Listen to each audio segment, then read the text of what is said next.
Alright, I think this is take 9 of my testimony. It'll probably be 10.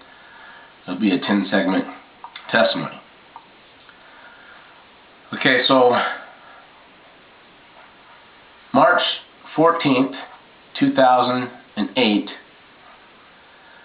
Well, okay, the last one I said that me and my wife had been separated. And we got back together.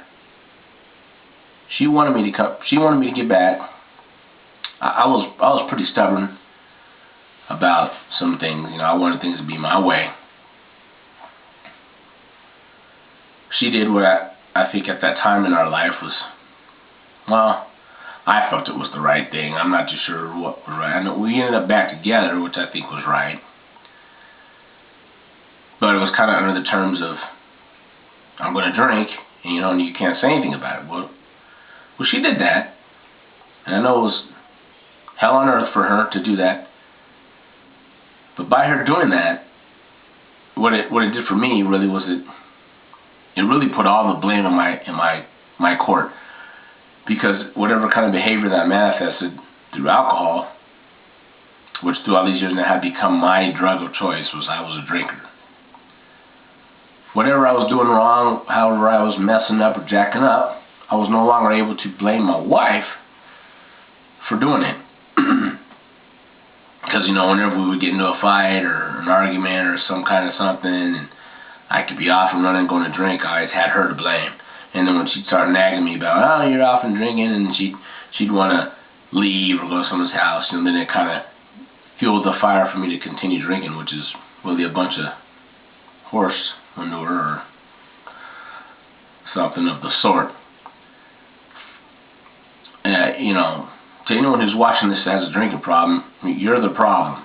It's nobody else. You drink because you drink.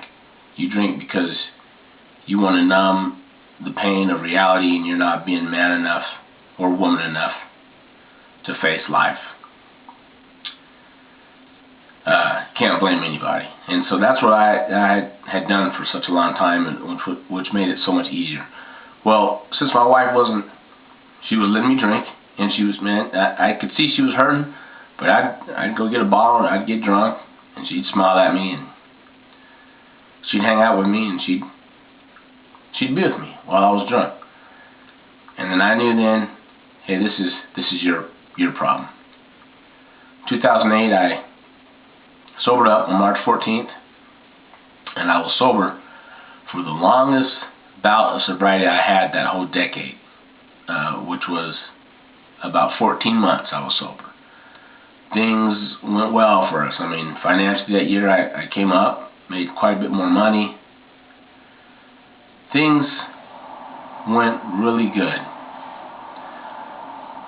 Towards the end of that stretch of sobriety, we had been going through a situation with Cheryl's brother. I don't want to get into that, but it was a big mess for our family. And my wife was heavily involved, and I wasn't there for her the way I should have been, because I was wanting her to be there for me the way that it should have been. No, I mean, the whole thing was really messed up on both sides. And, well, I started drinking again. Now this run, it already started off slow for me, because at first I'm trying to be sneaky about it and not let my wife know. And then usually it'll get to a point where it's just blown open, it's open in the air, and then I'm off and running, I'm drinking. So, I struggled with it until 2009. Well, actually, I was wrong. The date that I started drinking again was, it was May of 2009 I started drinking. And I was struggling with it off and on all the way till about February the 16th of 2010, where my wife had went to Vegas to go on vacation to go see her grandmother.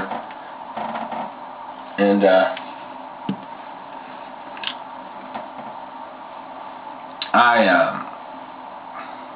let me get straight here. I started drinking. drinking hardcore. She was gone for 2 weeks, and then when she got back, we got into a Malcolm dragged down fight, and I ended up going to jail a day or so later. I got into a fight with her, and I threw a chair at her in anger, which, you know, I've never done anything like that before. I threw a chair at her and said, I'm getting out and I'm done. Well, she called the police, which, you know, was okay. She was scared. And, you know, there was a warrant out for my arrest. So a couple of days later, I turned myself in, went and did my little jail time, and caught a case. Well, we were automatically put on a restraining order from each other. We had an indefinite amount of time. It was going to be up to the court at that time. So I had to move out yet again and go get my own place, you know. And we didn't see or talk to each other for over a month. And that was the first time in our life that has ever happened with us fighting. I mean, we'd separate, but even during our separations, we would talk to each other or call or even see each other. But this is the first time to where we had to make arrangements to get kids to each other. Or, you know, for me to see my kids, there had to be a mediator. Someone would have to go get the kids from her house and take them to where I was at. Or, you know, we didn't see or talk to each other for a month. And I was bitter. I was mad. I was upset. And for the longest time, to me, it was over as far as I was concerned. I wasn't a complete rear end about it. I mean, that I helped take care of her. I mean, I made sure her bills were paid. She didn't have a job, and she had 4 of my kids, because once again, my oldest kid came with me, so she's taking care of my kids, and so I made sure her bills were met. But this put a tremendous amount of strain on me, because now I'm meeting her needs at the house financially, and then trying to pay for myself and my son, who he eats like 2 horses. I was just drinking. I was a drunken mess. And got into a place in my life with my drinking that I didn't even want to go out and party, you know, which is, you know, I'd drink and I'd go hit the clubs, or I'd go run the streets, you know.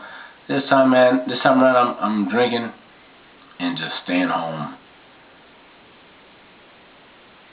I was on unemployment, so I had a job, but I worked at this job, I think, 1 day a week. So 6 days a week I'm not working. I was still playing shows every now and then. I'd go do show with whatever, like a jazz gig, or I had a little bit of music work going on. Nothing for the Lord. Nothing exclusively, you know, for God. So I was making a little bit of money that way, but really it wasn't doing anything. I was just drunk all the time. And I really shouldn't have been drinking. I mean, I had been in several car accidents from drinking. I almost killed myself in car crashes. I had already had OWI, been to jail for that. Really lasting and extremely manifesting diabetes at that time. So, you know, diabetic and getting tossed all the time.